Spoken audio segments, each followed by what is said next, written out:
네, 은수미 정부가 성남시 2030 정비기본계획에서 탈락시킨 본도심 5개동을 다시 재개발 예정구역으로 확정지어라. 존경하는 선배 동료 의원 여러분 안녕하십니까? 국민의힘 안국수 시의원입니다. 성남 본시가지 시민들은 빈부의 격차가 다양한 계층들이 모여 열악한 주거 환경에서 살아가고 있습니다. 2012년 이재명 시장은 2020 정비기본계획에서 본도심 10개동을 예정구역으로 확정짓고 5개동을 순차적으로 재개발을 시작하였습니다. 그러나 은수미 정부는 전임 시장이 지정했던 은행 1구역과 금광 2구역 중 2구역, 중 4구역, 태평동은 사업성이 떨어진다는 이유로 2030 기본계획에서 모조리 해제시켜버렸습니다.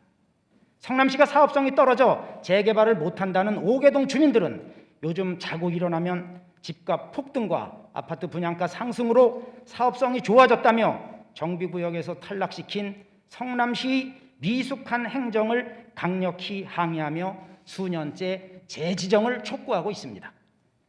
성남시장은 주민들이 빗발치는 재개발 요구와 면담 요청에도 귀 닫고 입 닫고 모르쇠로 일관하고 있는 실정입니다. 성남시는 지금이라도 권리자와 세입자가 쫓겨나지 않는 재정착할 수 있는 일자리와 집이 함께 공존하는 재개발 정책 방안을 모색하고 특히 영세 상인들까지도 보호되는 사회적 가치를 만드는 방식의 재개발 정책을 도입시켜야 합니다. 공영개발을 갈망하는 본도심 주민들이 피나는 울부짖음이 헛되지 않도록 은수미 시장은 주민 의견을 다시 청취하고 재개발 계획을 다시 수립한 후 그 내용들을 주민들께 발표도 해야 합니다.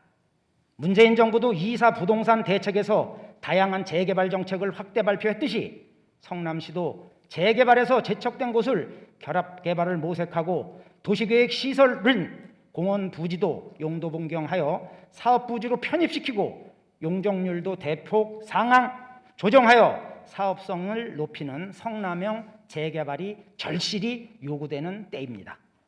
은수미 시장님, 현대식 정화조를 방치하면 푸세식 정화조가 됩니다. 내가 먹고 싸는 것을 저장해두는 공간이 바로 정화조인데 통상 건축물 외벽에 매설되어 있어야 정상적인 정화조입니다. 그런데 은행 1동의 경우 정화조가 어디에 묻혀 있는지 시장은 알고 있는지 묻고 싶습니다.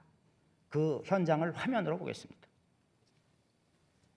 저렇게 방바닥에 묻혀 있고 실내 목욕탕 변기 옆에 묻혀 있고 공용계단 복도 옆에도 있고 현관 출입구에 저런 형태로 정화조가 실내에 묻혀 있는 곳이 수십 군데입니다.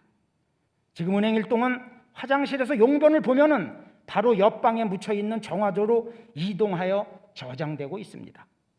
시장님, 저런 집에서 살아보셨습니까? 한마디로 기가 막힌 현대판 비애입니다. 특히 하수도법 80조에 의거 1년에 한 번씩은 방바닥을 뜯고 저렇게 원시적인 방법으로 청소를 해야 합니다. 은수미 시장님, 조선시대와 구한말에도 똥띠과는 안방에는 없었습니다. 아직도 은행 1동은 문명의 세상과는 거리가 먼 달나라입니까? 달동네 주민들이 겪는 저런 교통을 해결해 주는 것이 시장의 본분이고 책무가 아니겠습니까? 여름철이면 악취와의 전쟁, 편두통과 피부과의 전쟁입니다. 고통을 호소하는 주민들을 위해 시민이 시장이라고 하나된 성남을 주창하는 시장님의 답변을 한번 듣고자 합니다. 오늘도 은행 1동 주민들은 재개발의 꿈을 싹트이기 위해 경기도 GH 공공정비 사업에 응모 신청도 하였고 국토부가 주공하는 3080 플러스 통합 공모에 신청하는 등 성남시의 도움 없이 홀로서기로 재개발의 불씨를 이어가며 힘겨운 사투를 벌이고 있는데도 성남시는 모른 채 외면만 하고 있습니다. 다음 화면 보겠습니다. 저렇게 은행 1동은 흉물스러운 건축물들이 즐비합니다.